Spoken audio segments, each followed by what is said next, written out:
Welcome to History Unpacked. If you enjoy the content, then please subscribe or leave a comment or a review. It helps us to create more content, and we always welcome any feedback. We hope you enjoy today's episode. In modern times, K-pop has undoubtedly taken the crown for global prominence. In fact, one of our earliest videos was on the emergence of K-pop, and of course, we encourage you to check that out. However, before K-pop was such a phenomenon, J-pop took the role, and in some ways helped shape later pop sensations in terms of style and presentation. Japanese pop music, often abbreviated as J-pop, is one of the most influential and diverse genres in global music culture.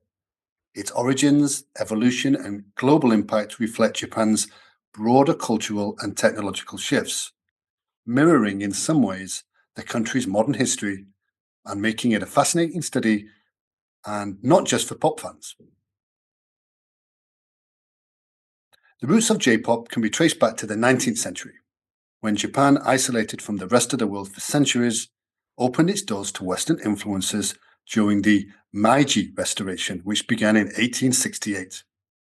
Traditional Japanese music, deeply influenced by religious and folk traditions, remained popular, but Western music began to make inroads into the country. One of the key turning points occurred in the early 20th century with the advent of Western-style classical music, which introduced new genres such as opera and symphony. The rise of jazz in the 1920s also began to have a profound influence on Japanese musicians, who began blending traditional and Western sounds. The real birth of modern J-pop occurred in post-World War II era. During the 1950s and the 1960s, Japan experienced a significant cultural shift. With a growing middle class, the expansion of television, and a booming economy, all of this created a fertile ground for the development of popular music. The introduction of rock and roll and Western pop in the 1950s marked a pivotal moment.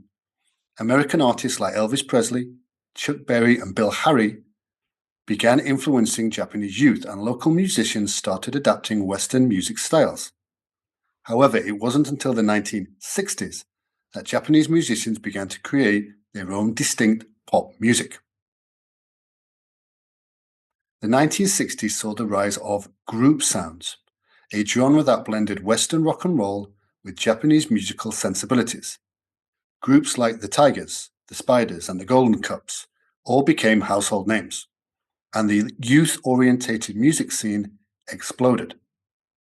This era also saw the rise of the idol culture, where young, attractive performers were marketed to a mass audience, setting the stage for the J-pop idols that would later dominate in the decades.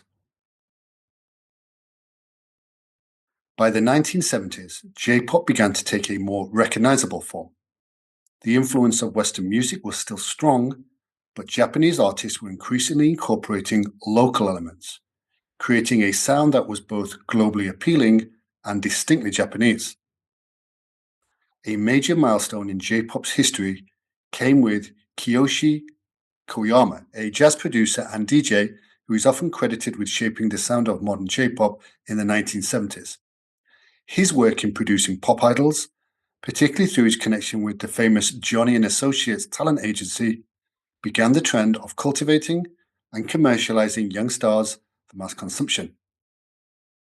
Another key figure in the J-pop's golden age was the singer-songwriter Saiko Matsuda, who rose to fame in the 1980s. Her polished image, catchy tunes, and wide appeal made her a key figure in what would later become known as the idol boom. Her success opened the floodgates for countless other idol singers in the 1980s and the 1990s. During this period, Japan experienced a boom in city pop, a genre that fused Western jazz, funk, and soul influences with distinctly Japanese sensibilities. Artists like Anri became icons of this genre, creating music that reflected the optimism of the economic bubble years. The 1990s marked a defining decade for J-pop, as the genre experienced both a global and domestic boom. Several factors contributed to the growth of J-pop during this time. The first was the rise of digital recording technologies, the internet, and music television channels like MTV that allowed Japanese artists to reach a broader audience. With the help of these technologies, J-pop's production values became more polished, and music videos became an integral part of artists' promotional strategies. The second was the idol culture that had been developing for decades, finally reached its zenith in the 1990s. Groups like Hikaru Genji and Morning Musume became some of the most popular acts in Japan. These groups were heavily marketed, and their success was closely tied to their television appearances, acting careers, and public persona. The next was the introduction of male idols. So while the 1980s idol scene was primarily dominated by female singers, the 1990s saw the rise of male idols, who gained massive followings. SMAP, for instance, became one of Japan's most successful boy bands, with their music and TV variety shows captivating millions of fans. The final and arguably most important was the export of J-pop globally. It was during the 1990s that J-pop began to be exported to other countries, particularly in East and Southeast Asia. Japanese music became a central component of the Japanese wave of cultural export, which also included anime and video games.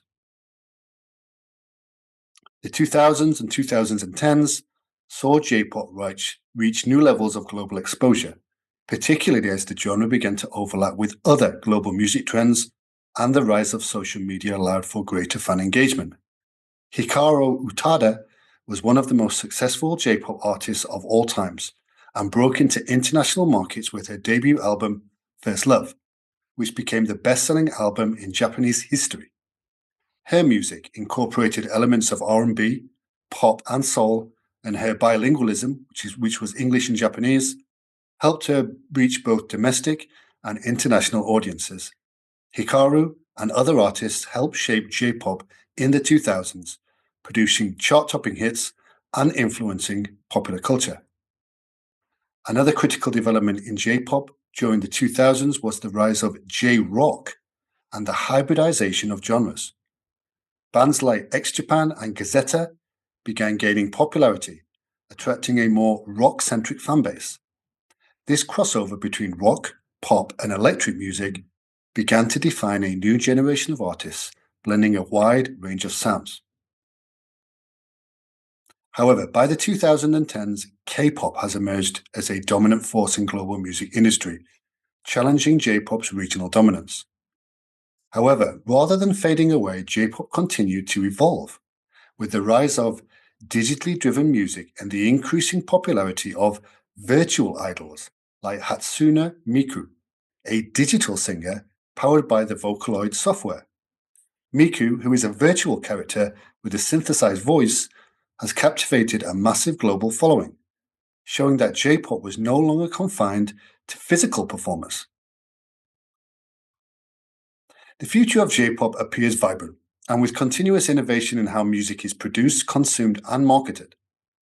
Artists are increasingly engaging with international audiences through social media platforms like YouTube, Instagram, and TikTok. This global reach, combined with a diverse mix of musical styles, ensures that J-pop will continue to thrive both domestically and internationally.